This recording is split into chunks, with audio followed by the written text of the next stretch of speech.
도널드 트럼프의 발언이 시초가 된 것은 맞습니다. 하지만 그 이전부터 한국을 쟁탈하기 위한 전쟁은 시작되었어요. 시민은 그동안 눈치채지 못했을 뿐이죠. 푸틴의 이례적인 행보를 보세요. 저 모습이 우리가 알던 그 푸틴의 모습이 맞습니까? 저는 제 눈을 의심했습니다. 푸틴이 한국을 향해 그러한 이례적인 발언을 한 것은 우리가 모르는 숨은 비밀이 있죠. 스위스 제네바에 있는 한 컨퍼런스 회의장에는 미국 백악관 관계자가 러시아 푸틴의 최근 한국에 대한 이례적인 감사의 표시를 드러낸 발언에 관해 이야기하고 있습니다. 그런데 해당 관계자는 푸틴의 그러한 발언에는 숨겨진 비밀이 있다며 해당 비밀을 밝혔는데요. 그러자 컨퍼런스 회의장에 참가한 세계 각국의 사람들은 경악을 금치 못했다고 합니다. 도대체 그곳에서는 어떠한 일들이 있었던 것일까요? 안녕하세요. 저는 미국 UN 국제기구에서 근무 중인 미셸 로시라고 합니다. 제가 UN에서 어떠한 일을 하는지를 간단하게 설명을 먼저 드려야 할 것 같은데요.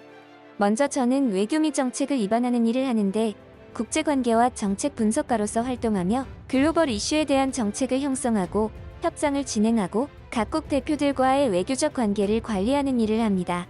그러다 보니 저는 미국 내의 각종 이슈뿐만 아니라 세계 각국에서 일어나고 있는 문제들에 대하여 예의주시하며 많은 시간과 관심을 쏟아야 했죠. 이처럼 다소 정적이고 스펙타클한 문제에 대해서 분석하고 처리하는 일을 하는 저였지만 저에게는 다소 귀여운 취미 생활이 있었습니다. 그건 바로 한국의 문화를 즐기는 거였죠. 최근에는 많은 사람이 한국의 여러 가지 문화에 익숙해져서 대놓고 즐기는 사람들이 많지만 저처럼 한국의 문화가 세계적으로 널리 알려지기 전부터 즐겨온 사람들은 저의 이런 취미를 다른 사람들에게 드러내지 않는 경향이 강합니다. 그 당시만 하더라도 미국에서 한국의 문화를 즐긴다는 것은 소수의 독특한 취미로 여겨졌었고 그런 것이 다른 사람들에게 편견을 가지도록 비추어지는 일이 많았거든요. UN 국제기구에서 근무하는 저였기에 그러한 편견은 직업적으로도 저에게 긍정보다는 부정적인 부분들이 많았기에 더더욱 그랬습니다. 하지만 최근에는 너도 나도 한국의 문화를 즐기는 것이 유행처럼 번져나가고 있었기에 이제는 자랑스럽게 저의 취미 생활을 드러내고 공유까지 하곤 합니다. 하지만 이처럼 한국의 문화에만 관심이 있던 저는 다소 충격적인 경험을 하게 되었습니다. 일 때문에 스위스 제네바에 있는 어느 컨퍼런스 회의장에 참석하게 된 일이 있었죠. 최근에 국제정세 문제들에 대한 정보들을 공유하는 자리였는데 미 백악관 관계자가 참석한다고 하여 저 또한 불가피하게 참석을 하게 되었죠. 그리고 저는 해당 컨퍼런스를 경험하며 한국의 문화뿐만 아니라 다른 분야에서 특히 안보 문제에 대해서도 깊은 관심을 가지게 되었습니다. 또한 최근 들어 미국과 러시아가 왜 그토록 한국의 마음을 얻기 위해 고군분투를 했는지 비로소 알게 되었죠. 안녕하십니까, 여러분. 요즘 국제적으로 여러 가지 안보 상황들이 좋지 않습니다. 해서 오늘 이 자리를 빌려 여러분에게 몇 가지 안보 사안에 대해서 말씀드릴 내용이 있어서 이 자리에 섰습니다. 귀중한 시간을 내어주셔서 감사합니다. 오늘 이 자리에 참석하신 여러분은 앞으로 국제정세에 일어나고 있는 그리고 일어날 일들에 대한 통찰력을 더욱더 갖추게 될 것이라 자신합니다. 특히 미국에서는 가장 중요하다고 여겨지는 동북아시아의 정세에 관한 내용에 대해서 말이죠. 얼마 전 트럼프 후보의 발언으로 전 세계를 시끄럽게 만들었던 한국에 관한 이야기를 먼저 해야 할 것 같군요. 우리 미국은 아주 오래전부터 한국을 우리의 동맹으로 받아들이고 굳건한 믿음으로 그 동맹 관계를 이어나가고 있습니다. 한간에서는 이것이 우리 미국이 한국을 보호하는 동맹만으로 생각하여 한국이 하나의 특권을 누리고 있다는 의식을 가지고 있습니다. 그래서 미국의 이러한 행동들에 대하여 한국의 시기와 질투를 느끼는 나라들도 존재하죠. 이 말은 어느 정도 일리는 있습니다만 한국만 이득을 보는 동맹관계가 아님을 우리는 잘 인지를 해야 합니다. 우리 미국도 한국을 통해 엄청난 이득을 보고 있다는 이야기죠.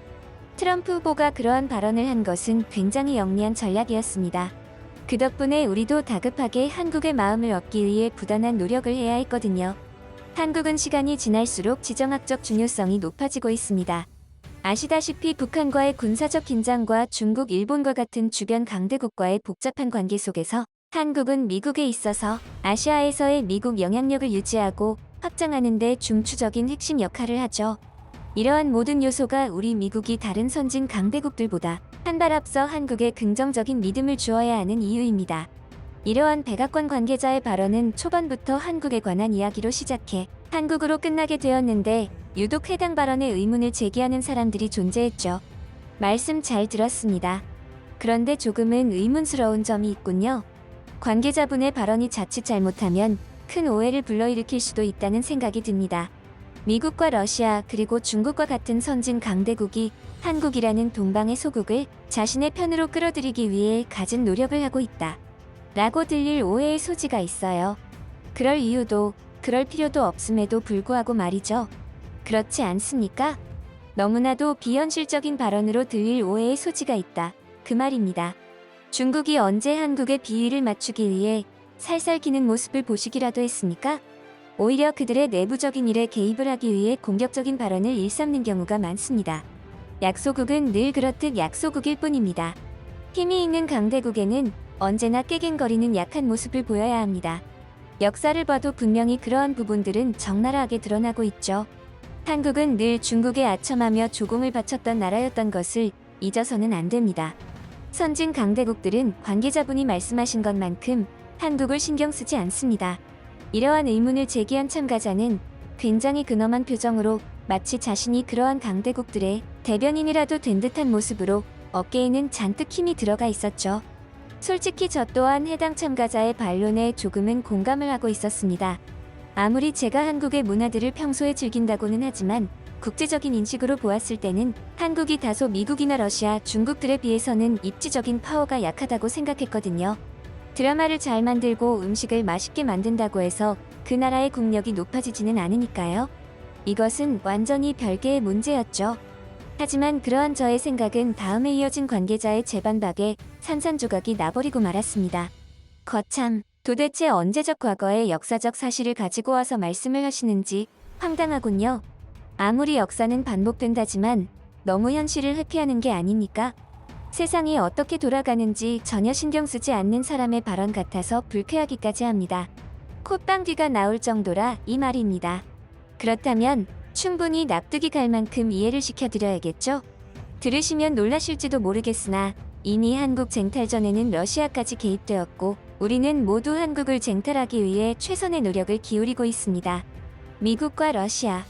한때는 양대산맥이라 불리던 두 강대국이 한국의 손을 조금이라도 잡기 위해 안달이 났다 그 말입니다.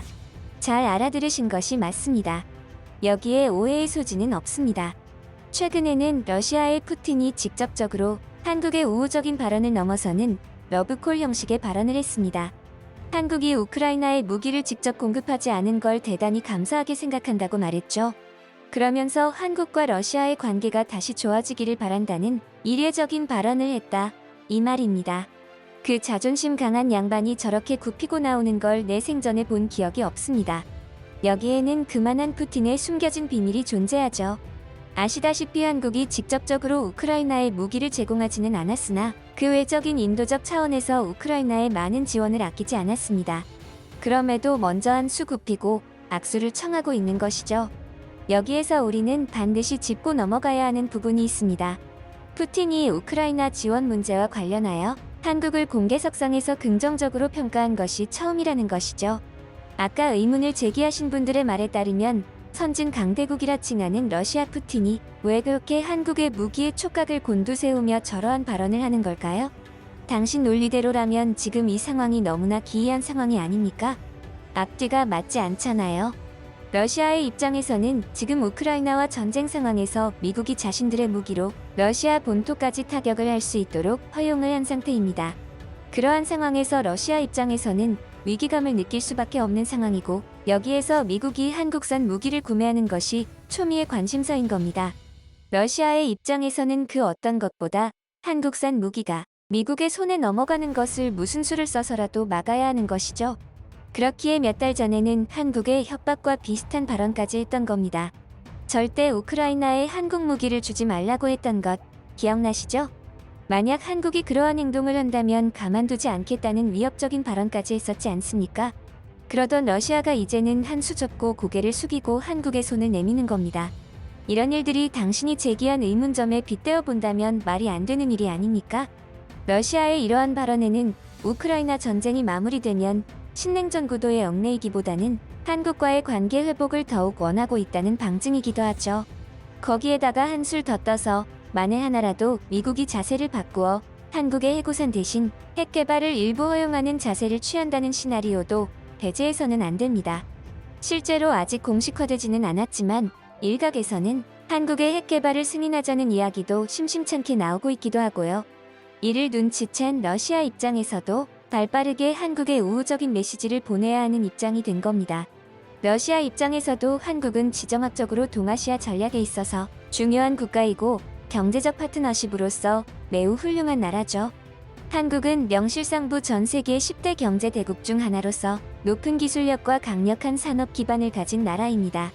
한국의 반도체, 자동차, 철강, 조선 기술을 무시하는 사람이 있다면 그건 길거리에서 자신의 인생을 포기하고 막 사는 중독자 취급을 받아야 할 겁니다. 이런 경쟁력을 갖춘 한국이기에 미국과 러시아 모두 한국의 경제적 자산과 기술력을 파트너로서 활용하고자 하는 것은 당연하죠. 무역과 투자를 통한 경제적 이익은 강대국들이 한국과의 관계를 강화하려는 중요한 이유 중 하나니까요. 어디 그뿐이겠습니까? 한국은 이미 미국과 긴밀한 군사적 동맹관계를 유지하고 있습니다. 이는 주한미군의 존재와 연합군사훈련을 통해 나타나며 이러한 군사적 협력은 미국에게 아시아 태평양 지역에서의 안보 확보에 있어 필수적인 요소이죠. 이처럼 한국은 여러 면에서 국제적으로 중요한 역할을 하고 있는데 미국과 러시아 같은 강대국들은 자연스럽게 한국과의 관계를 통해 자국의 지정학적, 경제적 이익을 추구하려는 노력을 기울이게 됩니다. 이런 게 바로 한국이 국제적으로 가지는 전략적 가치를 입증하는 현상이 아니고 뭐겠습니까? 한국의 입장에서도 이러한 자신들의 가치를 잘 활용하여 강대국들과의 우호적 관계를 균형 있게 유지하여 그들 스스로에게 이익이 되는 선택을 하게 되겠죠. 결국 선택은 한국의 몫이 될 겁니다. 그러기 위해서 미국과 러시아는 지속해서 손을 내밀 것이고요. 이러한 관계자의 발언이 끝나자 기다렸다는 듯 컨퍼런스 참여자가 반박을 가했죠. 그렇다는 것은 결국 미국과 러시아는 그저 한국을 이용하고자 할 뿐이 아닙니까? 푸틴은 중국과 북한을 우호국으로 삼고 있는데 굳이 뭐가 아쉬워서 한국에 잘 보이려고 아양을 떤단 겁니까? 최근의 푸틴 발언에 너무 큰 의미를 두는 것은 아닙니까? 과연 푸틴이 관계자의 말씀대로 아쉬운 마음에 먼저 손을 내민 것이 맞습니까? 이러한 컨퍼런스 참여자의 발언에 가만히 지켜보고 있던 백악관 관계자는 차마 이 말까지는 하지 않으려 했는데 그마저도 발설해야 하는 것인가 라는 표정을 지으며 어렵게 운을 뗐죠. 이렇게만 말씀드리죠. 정보통에 의하면 러시아 푸틴의 이번 발언은 한국의 군사력과 무기 시스템, 그리고 그들의 인적 자원에서 비롯되는 전략의 우수함과 연관이 있다고 할 수 있겠습니다.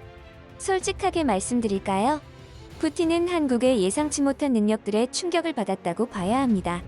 한국이 우크라이나에 무기를 공급하지 않은 것에 대해 감사의 뜻을 표한 발언에는 깊은 의미가 담겨 있어요. 이러한 발언은 단순히 한국의 행동에 대한 감사에서 그치지 않고 더 깊은 지정학적 계산과 전략적인 의도를 담고 있습니다. 푸틴이 이러한 발언을 하게 된 배경을 먼저 살펴봅시다. 러시아는 우크라이나와의 분쟁 상황에서 국제적인 압박을 받고 있으며 무기 공급은 그 압박을 가중시키는 중요한 요소가 되죠. 게다가 다른 무기도 아니고 한국산 무기가 공급된다면 러시아에는 그야말로 지옥을 방불케 하는 상황까지 오게 될지도 모르니까요. 그렇기에 한국이 이러한 무기 공급에 참여하지 않음으로써 러시아에는 큰 안도감을 제공했고 그런 부분에서는 푸틴의 발언이 어느 정도는 진심 어린 발언이기는 합니다. 그러나 이러한 발언의 배경에는 더 복잡한 요소들이 작용하고 있습니다. 한국의 군사력과 무기 시스템을 한번 살펴볼 필요가 있겠죠. 최근 미국과 일본, 그리고 한국이 참여한 연합군사훈련이 있었습니다. 이러한 연합군사훈련은 아시아 태평양 지역의 안보를 강화하고 세 국가 간의 군사적 협력을 증진하기 위해서 정기적으로 시행되고 있죠. 이러한 훈련은 복잡한 전략적 환경에서의 상호 운용성과 대응 능력을 향상하는 것을 목표로 하는데 문제는 이 훈련에서의 한국 모습이 예사롭지 않았다 이겁니다. 이런 대규모 연합훈련은 일반적으로 몇 달 전부터 계획이 시작됩니다. 참여국의 국방부와 합동참모본부가 모여서 훈련의 목표, 규모, 시나리오를 설정하죠. 각국은 자국의 군사 자산과 인력 배치에 대해 논의하고 훈련에 필요한 로지스틱 지원과 보안 조치를 계획하게 되죠. 이러한 과정에서 정보에 따르면 러시아가 첩보를 통해 이 훈련에 대한 일부를 자신들의 소식통을 통해 푸틴에게까지 흘러들어간 모양입니다. 정확한 내부의 자세한 부분들까지 알지는 못했겠지만 그 중에서도 특히 한국이 지니고 있는 인적 자원들에 의한 뛰어난 전략 전술들과 한국산 무기들의 성능에 상당한 경외심과 위기감을 동시에 느꼈던 것이죠. 한국은 인적 자원에 대한 교육에 투자를 아끼지 않는 것으로 유명한 만큼 장교급에서도 훌륭한 인재들이 즐비합니다. 그렇기에 그들은 같은 훈련에 참여한 일본의 장교들에 비해 전략적인 사고가 가능했고, 특히 북한과의 지속적인 군사적인 긴장은 한국군에게 실시간으로 대응하는 능력을 필수적으로 갖출 수 있게 도와준 셈이나 마찬가지였죠. 이것은 복잡한 전쟁 시나리오에서 빠른 결정을 내리고 실행할 수 있는 능력이 그만큼 타국에 비해 준수하다는 뜻입니다. 러시아로서는 이러한 한국의 인적 자원 능력에 매우 놀랐다는 후문이죠.